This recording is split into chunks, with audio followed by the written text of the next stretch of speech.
So what was the title of your film? Due to the nature of the film I was making, it was called Detective POV, as it was more of a test shoot than a proper film. Right. What were some of the main challenges you faced with making this POV film? One of the main challenges we faced was trying to make the POV look as natural as possible, learning where the camera needed to go in order to mimic a person's eyes instead of it looking like a camera, which made us go through several different types of rigs in order to get the right perspective. And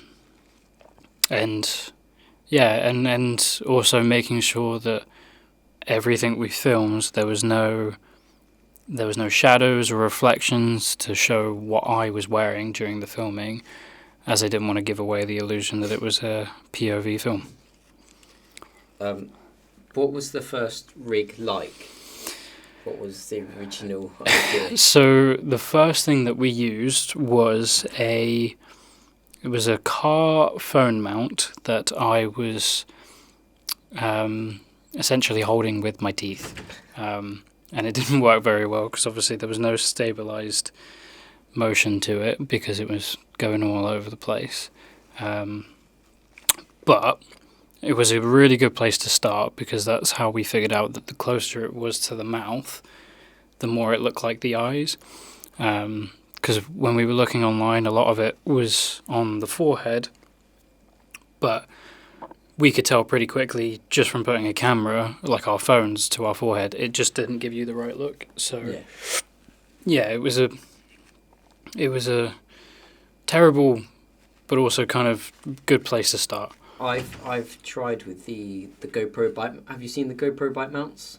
Oh, like the mouth guard. Yeah. I tried with one of those. I was originally going to use one. What was your final solution? So the final solution, I can't take credit for because I found it online. It was a bike helmet with a tripod camera mount drilled into the chin piece on the front and a counterweight on the back of the helmet.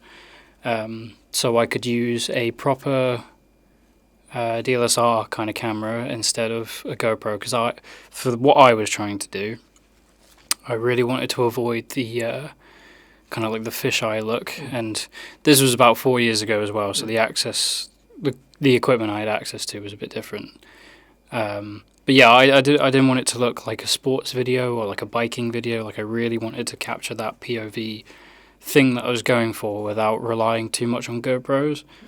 So I needed a rig that would allow me to have full customizable ish kind of way around the camera I was using. Yeah. The way I also took inspiration from you with the bike helmet. The way I did it, because you talk about the tripod head. I got given like a multi-ring maneuverable ball joint mount. Yeah. If you had access to that, how do you think that would have changed your POV, having the ability to change how high and... That's interesting. I think it would have changed it. I don't want to say drastically because I don't think it would have made the final product a lot particularly different. I think what it would have done is made the filming process a lot easier. Because as the actor wearing the helmet, I remember having to be very, very particular with all my movements. I had to really over-exaggerate everything to make it look kind of right, and even then sometimes it just didn't work out the way I wanted it to. So yeah, it definitely would have helped because it would have been a lot less messing around in between takes trying to get the camera placement right, and then watching takes to have to redo an entire scene again just to make sure that it all looks the part. Because the way we did it is because of the tripod mount, the camera was completely fixed where it was for the entire shoot. Being able to move it up and down a little bit would have been, it would have allowed us to do more with what we were trying to do. Now, I know you have a pretty big gaming background. Were there any elements from video games that you took into this, like the big overswing from a video game, or? Yeah, I mean, yeah, absolutely. My thought process going into it was I want it to look like there's a very specific mission in one of the newer Call of Duty games where a team of like 5 or 6 soldiers storm into a house, but they do it very slowly, very tactically, and the way they made the game is they got real soldiers to do the mocap. What I wanted to do was film a scenario very similar, but obviously live action instead of it being a video game. So one of the things I made sure to do was, because I had guns in mine, I wanted to make sure that the way I was holding the guns and where they were positioned on the screen was identical to how it looks in the game, to make sure that the inspiration was clear. Even if it was me trying to do something myself, I still wanted it very clear that this was heavily inspired by something that had come before. So a lot of trying to imitate without completely copying from video games, absolutely. For costumes, Mm-hmm. what was your thoughts into that? Did you buy proper military equipment, or did you have bits and bobs? Yes, so for me and for one of the other people in the film with me, the 2 main actors, we both had proper suited and booted costumes that we'd gone online, we'd gone on a lot of airsoft websites and seen a lot of equipment. Made sure that we had vests, pouches for magazines, holster for sidearms. We were kitted out, but other actors in the scene, we kind of just asked them to look in their own wardrobes and basically wear the trashiest clothes that they had, because we were trying to do it as cheaply as possible. We didn't want to spend too much money. But yeah, we had costumes. Did you spend any money at all on this production? Mm-hmm. If so, how much was the overall total? I spent about 400 quid making it because, as anyone who knows airsoft, it is not cheap. Yeah. I bought replica firearms, I bought the uniforms, I bought a lot of fake blood. I had to make this bike camera set up myself, so I had to go on Facebook Marketplace and buy a camera, a helmet, and the tripod mount to go on the helmet. How much was the helmet? Because mine only cost a tenner. So I went and got one from Facebook Marketplace. It ended up costing about 40 quid. The whole rig itself came to about 100 because I needed the worst part of it was trying to find the bolt to put the tripod mount on. That was the one bit that took forever to find. What bolt and bolt size did you use? I don't remember. Really don't. I remember being so annoyed because I couldn't find it for the longest time. I had to go to Screwfix and basically explain what I was trying to do, and I got very lucky that the guy understood what I was on about. Because that was a nightmare process, and I'm happy that I've not had to do anything like it since.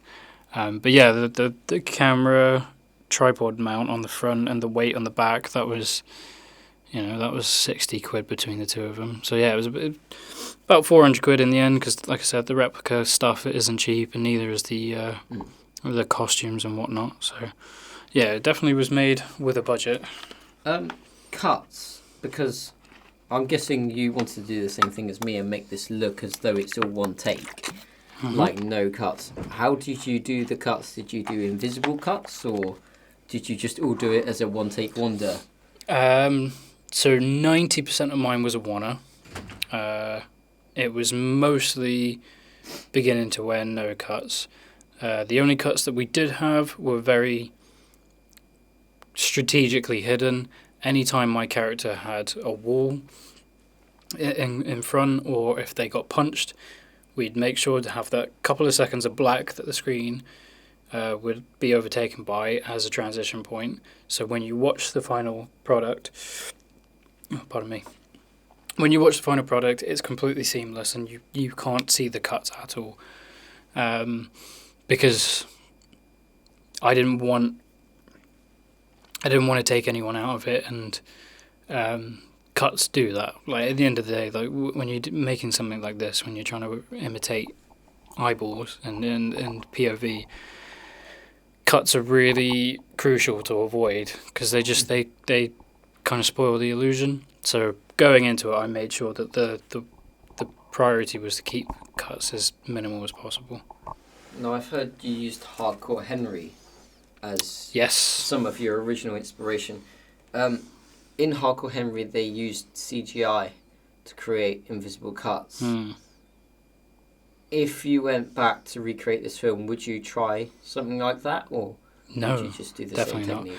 Not. I applaud Hardcore Henry, and it's a genuinely credit to the filmmakers. Like, it's a really good film, and they put it together really well. But what Hardcore Henry had was what I would call like a hyper-realism.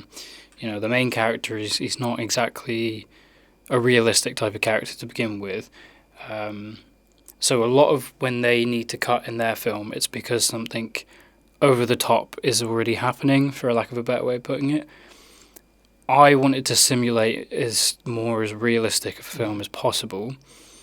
And what that meant for me was, if I want the film to feel real, then the filmmaking behind it needs to feel real as well. I think that whilst like a CGI stitch of 2 takes is a really clever way to do it for a film like that, what I was going for, that would have never really been necessary in the first place. There's a new TV show come out called Adolescence. I don't know if you've seen it. Yes, I've seen it. What are your thoughts on those one takes, and how would they transpire to your one takes? Because that's all filmed in one take. I think Adolescence is very well made. I think it was a really good show. But I also believe that there is a very good specific use for a single take where there's no cuts. When I watched that show, I never felt the necessity for the one take thing. Like, it's a very brilliantly written show and stuff like that, but they never really gave a reason as to why it needed to be like a one shot for 4 episodes. To me, a long take is exhausting, and a long take is it's long. The word is there. It's a long take, and I think that the beauty of that is it is a way that you can use the camera to explain how people are feeling. And my favorite example, and I've used this in every bit of work I've ever done, it's always been my go-to for inspiration, is the first season of Daredevil. There is a fight in a corridor, and it's a whole one take. And the reason why that will always be my go-to example is because it's at the end of an episode where you've watched this main character, he's been stabbed and he's got broken ribs, like he's in a lot of pain. He's a super powered individual, but he's really struggling to fight in the scene. And it is only amplified by the one take because you can see the actors that are performing in the scene get exhausted whilst they're performing all these really incredible stunts. And if you do that in a long take, the audience feels the exhaustion that the character feels, which only makes the eventual victory at the end of the take more rewarding. So for me, it's always been a case of they are a very justified thing if you're using them for the right reason. It's really easy to say that you've got a long take piece, or I shot this all in a oneer, kind of like 1917, which again justifies it to me because it's even though that they've stitched the takes together, similar to, as you were saying earlier, the reason that works as a one take kind of film is because, again, it's about that exhaustion. You know, it's a long journey and you feel every second of it because there's no cuts to break up the film and to give you a breather. You don't get a chance to breathe, same way that the characters in these scenes don't get a chance to breathe. So I think a oneer is a very powerful thing if it's used properly. And again, with a show like Adolescence, I never really understood. I never quite felt that it needed that sort of filmmaking style. On a more technical side, because with my filming, I mainly did it all outside. And the sun was a bit of an issue with me, and shadows.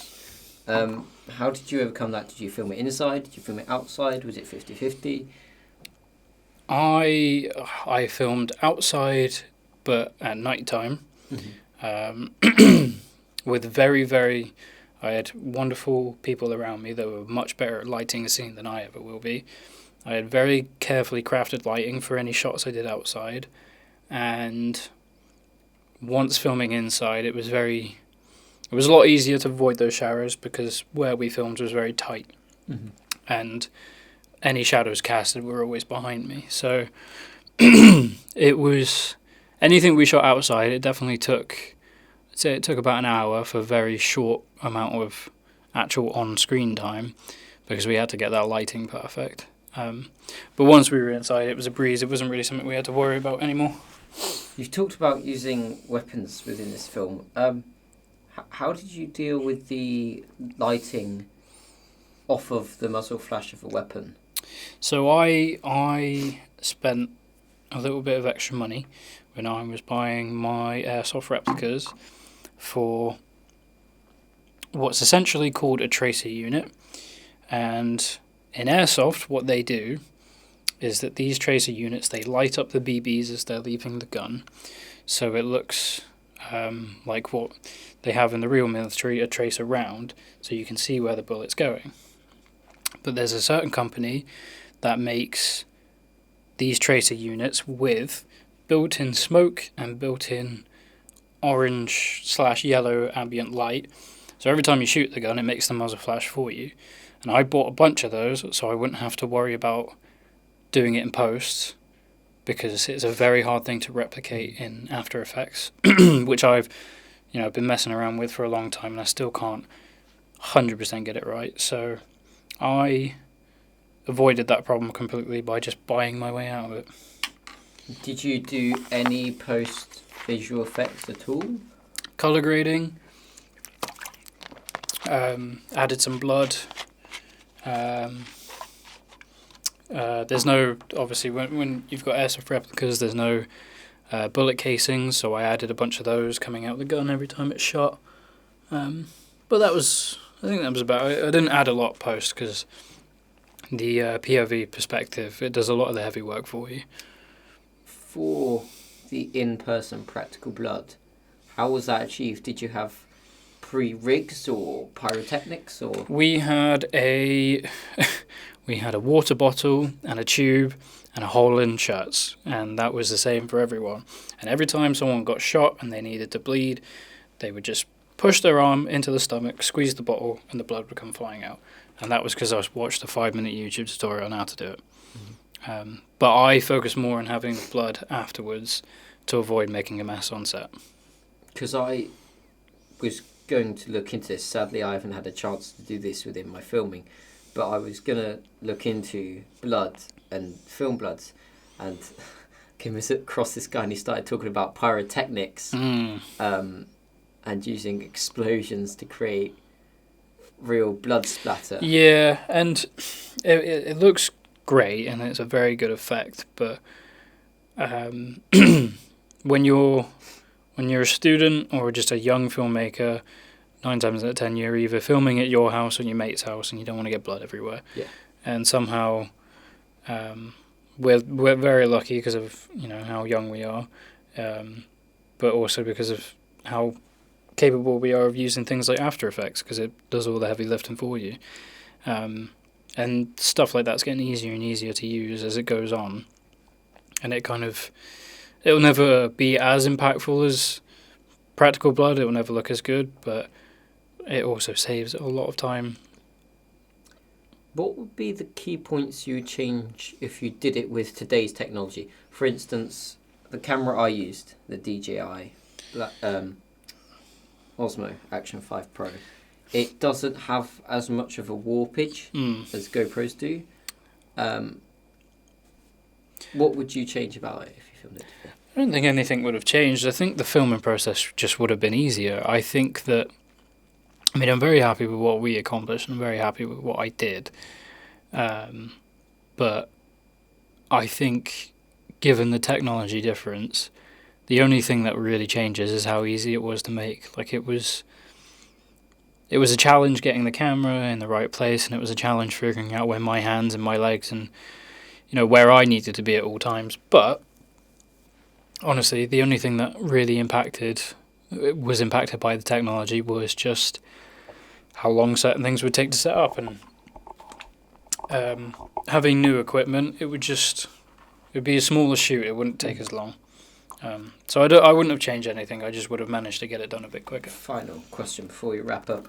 How many actors in total were in your film? There's me. There was one other main character, so that's 2. And 5 bad guys. So it was about 7 of us all together. Working with that many people, because I was originally going to have 7 people. However, I ended up with only 3 due to reasons. I feel with less people, it was a lot easier to get people to do the different locations and get the one take. How was working with 7 people?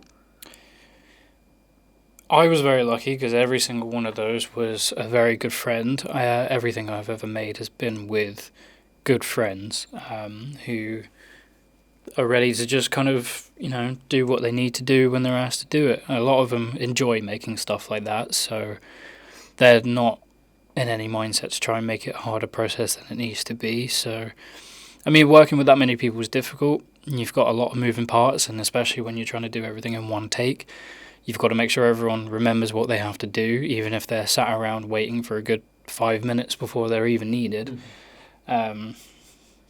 So it's definitely a challenge in the sense of getting all the pieces in the right place. But once it was in the right place, I'd argue it was probably not much different to filming with a short amount of people. But that's because of who I was filming with. If I was filming with people that I didn't know, I probably would want a smaller amount on screen, just because the more actors you have, the harder it is, period.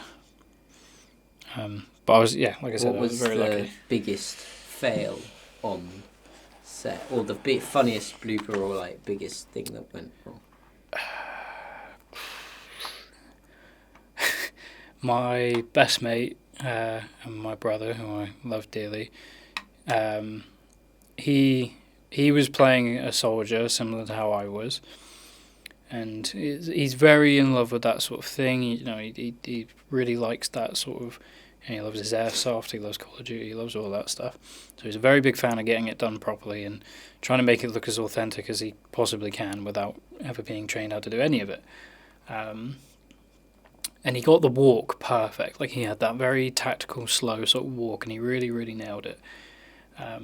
But the way he was doing it, he kept standing on his shoelaces, and he tripped up the stairs, and he hit himself in the face with the gun that he was holding. And he nearly chipped his tooth. Thankfully he didn't, but... Yeah, even if you've not got a camera rig on your face, sometimes you can still fall over and mess things up a bit. But to be honest, I was quite lucky. It went really smoothly, so there weren't a lot of bloopers. But yeah, that was definitely a standout. Right, about to wrap up. You've seen my film. Mm-hmm. Final thoughts just before we finish. Yeah, it's good. I was very impressed, and it is very interesting to see the same sort of ideas I've had in the past, but also be a completely different idea at the same time. I was trying to go for a very tactical military sort of thing, and well, yours is completely the other side of that, but in a good way. And the way that when I watch yours, I can see how you've made it differently to how I made mine. It does make me think maybe I could have done that instead. So I thought it was very well made, and it was very interesting to watch because it's a very niche thing to try and do. POV is still a very experimental thing to play around with, and yeah, having a whole film done like that, it's a lot of work, and it's good to see someone else is trying to do that sort of work. So yeah, I was very impressed. Sorry. No, it's fine. I put my microphone on top of my helmet with a custom 3D printed male-to-male adapter and GoPro mounts. The trouble I had was whenever I got in a car, I would smash the microphone on the roof of the car. Yeah. How did you overcome the sound? Because with mine, I used a very directional microphone, like this one, and it's really, really good. So I would like turn away and you'd hear the character over there, but it would be on the left side of the helmet. How did you do sound? I had a microphone tucked in onto the collar of the shirt I was wearing, like a proper lapel microphone, because I knew that the kind of thing I was making was not dependent on the sound as I was filming, but the ADR I did afterwards, like with the guns and stuff, they needed to sound a certain way.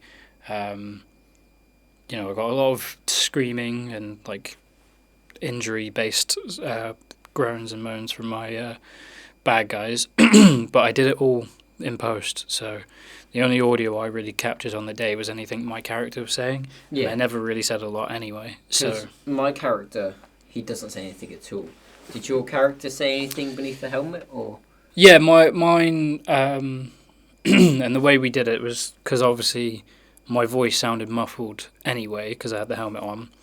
So every time I would speak, I in post added the crackling of a radio to make it sound like I was speaking into a radio, to hide the fact that obviously my voice sounded a bit unclear. I didn't say a lot. It was mainly just tactical kind of jargon of like telling the other character where to go and what to do and responding to him when he was speaking to me. Because I wasn't really focused on making a film with dialogue. I wanted to make a like an action film, basically. And you don't always need dialogue to do that. Well, thank you for being here. That's all right. I haven't seen your film yet. I will watch it. Yes, we'll get around to that. But yeah, thank you for doing this.